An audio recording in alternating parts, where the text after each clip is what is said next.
Hi, I'm Jason Gober from ThatShelf.com, and we're here once again looking at the Degritter Ultrasonic Record Cleaning Machine, the RCM. It's right beside here, the Okinoki, my trusted go-to for a couple of years now. This is a vacuum unit. You basically put a record down, it spins, and then as it spins, you put a vacuum down and it sort of sucks it up that way. I've taken the power cord out of here and put it into here, which is why it's not operational right now. But this new unit that just came in yesterday from Estonia has been pretty remarkable, actually. They've been designing it for many, many years. And people are like, why would you need to have a record cleaning machine? Why would you possibly need to clean a brand new record? It seems insane. Yeah, it is insane, but it's equally frustrating. So this is the bane of my existence. I love Light in the Attic. They make incredible records, but they release their records in this kind of sleeve, this sort of paper sleeve with no plastic in between. If you compare that actually to this kind of sleeve, this one has acid-free paper, but actually has the plastic in between, anti-static, which goes back decades. I mean, records, I have EMI records from the 60s that were actually packaged this way. This allows a record to slip in and out quite easily, but more importantly, doesn't leave little bits of paper actually on them. If you get a record like this, if you get this kind of sleeve, my recommendation is to do the following. Yes, you can carefully pull it out, but I've actually found on some of them, the paper gets so tight, you actually get streaks on the record itself. The way that I deal with these, absolutely. You're not going to use the sleeve again. You're going to be putting it in something else. I don't know, something like a MoFi sleeve.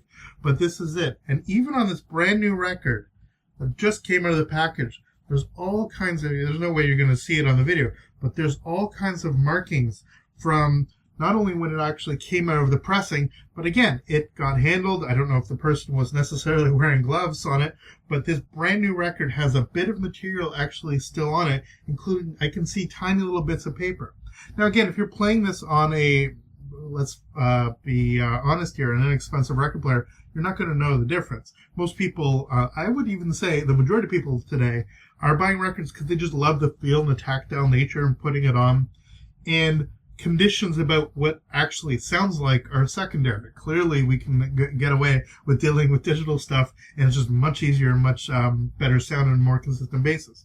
But if you actually do care, if you're spending $30, $40 on a brand new record, even if it is an amazingly Hazelwood record, you are going to want to actually take care of this. And if you have a cartridge, the needle thingy stylus on your record player that's moving coil, which is a much more sensitive mechanism, you really want to make sure that your records are in pretty decent shape. Weirdly, the more expensive the cartridge or the more expensive the playback system, the more sensitive it is to the kind of damage that can actually be made even from brand new records. If I open a brand new record from our friends at Light in the Attic, Trouble is a Lonesome Town. It's an incredible Lee Hazelwood record. And if I open this without, too much struggle here, we have this beautiful tip-on jacket. We have this, their sort of obi-like cardboard that actually goes through here. They've spent, they've taken all this time to actually make this gorgeous, gorgeous setup. And inside this one, they've actually done it correctly. So that this record comes out in this kind of packaging. Do it carefully. Plastic in the middle, paper on the outside. And immediately the record looks much, much better. That being said, there's still a couple streaks here. I can see a streak here, again, from the manufacturing process. So even from this sleeve, even from brand new copies for your collection, actually do wash the records, which is kind of insane that you have to do it, but here we are.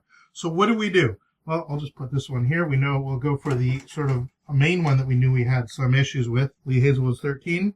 I put it in. I hit start.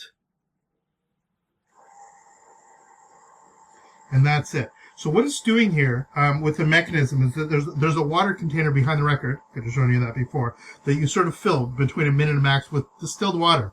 I have nothing in here but distilled water. They actually give a little bit of detergent, a little thing that we could be using, but I've been testing it here just with pure water. For my Okinoki, I of course have to use a sort of scrub with its own detergent. You basically wipe it around and then use this vacuum wand to do it. I'll have a whole other video that actually shows that. With this, I hit play. and as it spins, is being bombarded with ultrasonic bubbles. The actual frequency of those bubbles, one of the debates has actually come up about whether higher frequency is better, lower frequency is better, what it does to the water, because you're essentially microwaving water. The bubbles basically cascade against the vinyl, and as they burst, that pressure dislodges whatever schmutz is there, including these little bits of paper and little things that would actually be on the inside. Normally what I'd be doing for a bunch of these records is actually doing a pass on here, probably a quick pass, letting it dry, and then letting it go through this machine, probably on the lightest cycle. This way in the combination of two. Now again, you're like, why are you doing this? Why don't you just sit back and listen to music? Well, frankly, I want these records to last as long as I'm going to last. I have records that are, some are 60, 70 years old, that continue to play remarkably well. Ones that come in this sleeve, I tend to keep them in these sleeves. For the others, I'll actually put them in mobile fidelity sleeves. I mean, anybody who's bought records in the last several years knows about mobile fidelity. They're an audiophile label, but they actually make quite remarkable sleeves that aren't just really great for keeping your records. They're super easy to get stuff in and out. They take care of the record, but they also make it much easier to get it in and out of the packaging. So you're doing less sort of physical handling of the record itself. And anybody who doesn't know, when you hold the record, I'm holding it like this. So I'm touching the edge and I'm touching the label, nothing else. So I'm not getting my fingers anywhere near the actual playing surface.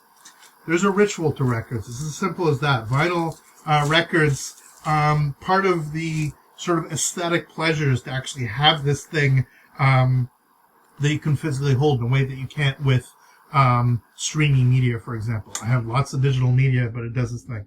So as you've seen the process has gone through, the record has been bombarded, as it were, and now it's taking all the water that it had put into the main chamber and moving back into the water unit. So it keeps using the same water. You have to change it sort of every 50 to 75 records. And then what's going to happen is a fan's going to blow. And that's basically going to dry. Just looking at it now, the record already looks, obviously, because it's got water on it, looks a lot cleaner. And I'll speak up a little bit as the fan goes off. The timer will continue to go up.